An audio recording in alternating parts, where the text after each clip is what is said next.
I trust you're doing well. I'm Ethan Teshobe. You're watching RTV News live from Kigali. President Paul Kagame is in Italy, where he will be participating in the two-day G20 summit of heads of state and government, convening world leaders for discussions focused on health, economic recovery, climate, and energy. This Friday evening in Italy, President Paul Kagame met with the Director General of the World Tourism Organization, Dr. Ngozi Okonjo-Iweala, ahead of the G20 summit in Rome. Now, this Friday, Rwanda marked World Food Day, and farmers in the country have noted that they have enough to eat thanks to the government effort to help them develop and increase their produce. Serge Nore kicks off tonight's bulletin with this report. Farmers in Rulindo district of Rwanda's northern province are hard at work and appreciate the fact that the government supports their efforts. Here we grow a lot of sweet potatoes and beans, as well as vegetables and potatoes when the season is right. There is plenty of food here because we farm. There are no food shortages in Rulindo because we use the land we have properly and increase productivity through things like fertilizers. The market are full of sorts of food products. There is nothing you can't find here. We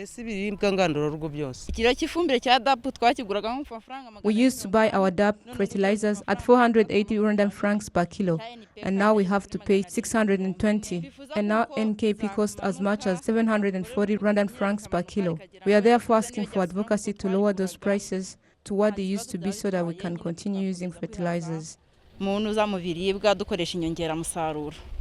As Rwanda marks World Food Day, usually celebrated on the 16th of October, the country has continued to push for food security.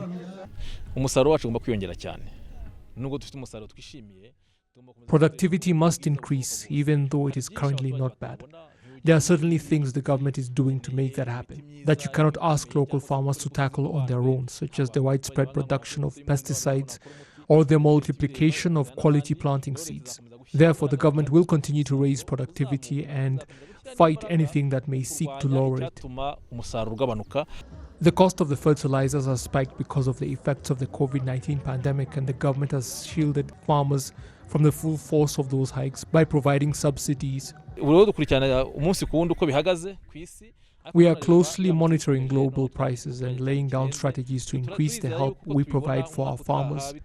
We believe that next year, as the COVID-19 pandemic continues to subside, prices will go back to normal. Regardless, we do provide subsidies when they rise. It has also been pointed out that environmental protection goes hand in hand with a strong agricultural sector. We do not protect land on the hills. What will happen is that rain would wash the land away, all right? Will wash the land away. And if there is no more land there, there will be no more agricultural production. That's why for us, agricultural production and environment protection, they go together, okay? They go together because without a sound environment, you will not be able to have either a sound agricultural production. Rwanda's food security goal is currently at 81.3%, and the agricultural sector accounts for 26% of the country's gross domestic product. Many thanks, Serge, for the report. Now, a number of former employees of now defunct Atlantis Microfinance say it is closed its doors without paying them and are now asking the authorities to help them get their money. Serge Noel still has more. The 11 employees say they were promised payment after the microfinance institution went under, but that was more than 2 years ago. Since July 2019, we have been waiting, more than 2 years. They owe me 4 million Rwandan francs, and I am suffering because I have a wife and kids, and we are struggling with poverty because of them. They owe me slightly more than 3.5 million Rwandan francs, and we are asking the authorities to help us to get paid. Had I got that money, I would have been able to do a lot more to develop. We had refused to complete the handover, but they lied to us that if we completed the process quickly, we would get our money. Had they given me that 1.2 million sooner, I would have been able to do something with it. Officials at the central bank are asking the employees to be patient as their issue is resolved. We are aware of the Atlantis problem, because the microfinance institution was operating legally with permission from the central bank. We are currently working to make sure all people that had accounts in the microfinance institutions are repaid, and so far close to 40% have gotten it, and ways are being found to pay those others that Atlantis owes money. We urge those people to be patient because they are on the list of those that must be paid. Atlantis Microfinance started with a capital of 60 million Rwandan francs and had 7,182 clients when it folded. Now, the Speaker of the Chamber of Deputies, Donatille Mukabalisa, this Friday received French Ambassador to Rwanda, Antoine Anfri, to discuss bilateral relations. Ambassador Anfri said there were many French investors ready to work in Rwanda because of the progress the country has been undertaking. Now, the Speaker of the Chamber of Deputies, Mukabalisa, says that Rwanda and France are committed to furthering the development of cooperation in a wide range of sectors, including the legislature. Speaker Mukabalisa also received Francois Conal Dumond, the head of the Office of the High Commission of Canada to Rwanda. The officials said the Canadian Embassy would continue to encourage Canadians to invest in Rwanda. Both parties agreed to continue their efforts in interparliamentary diplomacy. The Rwandan branch of the Forum for African Women Educationalists, known as FAWE, officially launched an entrepreneurship training center for women and girls on Saturday, on Friday. Some of the girls who are assisted by FAWE Rwanda say they have regained hope of life. This is after training in technology management and entrepreneurship. We have this report. Through the Center of Trainings of Forum for African Women Educationalists, which aims at capacity building of women and girls that didn't get the chance to continue their studies, trains these women and girls on reproductive health, governance, technology, and entrepreneurship. Some of the women that received this training say that they are confident of becoming great people. They train us on technology, life, and about businesses. That's how I continued to build myself. Now I have a project of pig breeding. So FAWE provides me with the tuition fees and the stipend, the bursary monthly, and that's the package indeed. And also apart from that, we get the mentorship and different trainings, to be shaped into greatest women of tomorrow.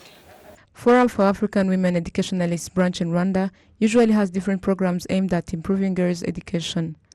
Antonia Mutoro, the coordinator of Forum for African Women Educationalists in Rwanda, said the establishment of this special center aims at helping girls and women in governing and entrepreneurship.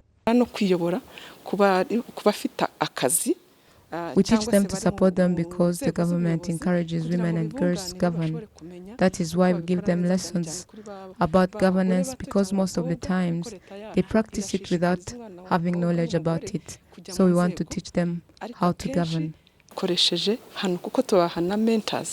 While officially opening the center, Professor Jeanette Bayisenge, the Minister of Gender and Family Promotion, appreciated the role of Forum for African Women Educationalists in developing girl education by setting up various programs that help them in capacity building, and this also helped the government in development acceleration.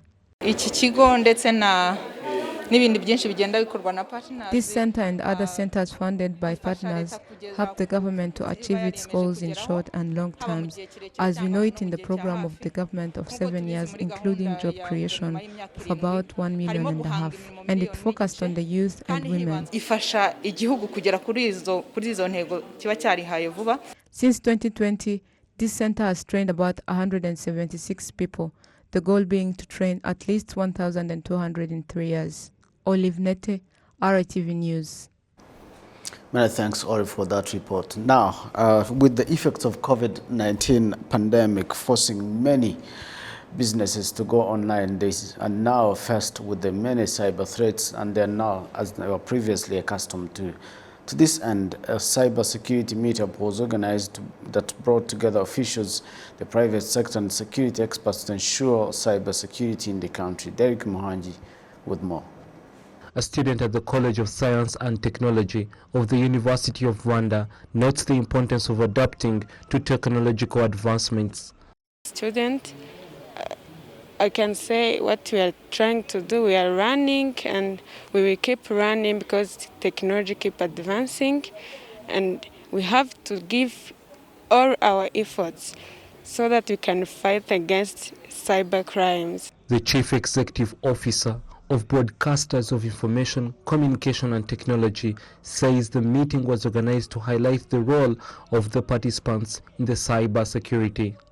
We have seen, because of this pandemic, COVID-19, many people have adopted to go on digital. Having this meeting is to discuss and see the role of everyone to play to fight against this cybersecurity. The senior technologist, privacy and data protection at Ministry of ICT Rwanda says that many cyber security crimes that are targeted in Rwanda are misinformation and phishing of emails. However, the Rwandan government is working around the clock to address the issue at hand. Many cyber crimes that are targeting here in Rwanda, it is misinformation, phishing email. The government is raising the public awareness on the cybersecurity and has established the National Cybersecurity Authority, who is in charge for coordinating and implementing the cybersecurity related matters. The study shows that 80% of cyber cases can be solved by raising awareness. That's why BICT has organized such an event, and this is why the government has called towards the stakeholders to play their role in fighting the cyber crimes. The government has also put in place various tools which can help to address the problems, and these tools include cyber policies, laws that punish cyber security crimes, the law of personal data protection, among others. To this end, the Rwandan government has established the National Cyber Security Authority, which is in charge of coordinating and implementing the cyber security matters. Derek Muhanji, reporting for our TV. I want to commiserate with the fans of Patriots Basketball Club, but I also want to congratulate Reg Basketball Club for winning their first game of BK National Basketball League playoff finals. Now, that is the end of tonight's bulletin. On behalf of the entire news production team, many thanks for your company tonight. I'm Ethan Tashevia. Stay well and safe.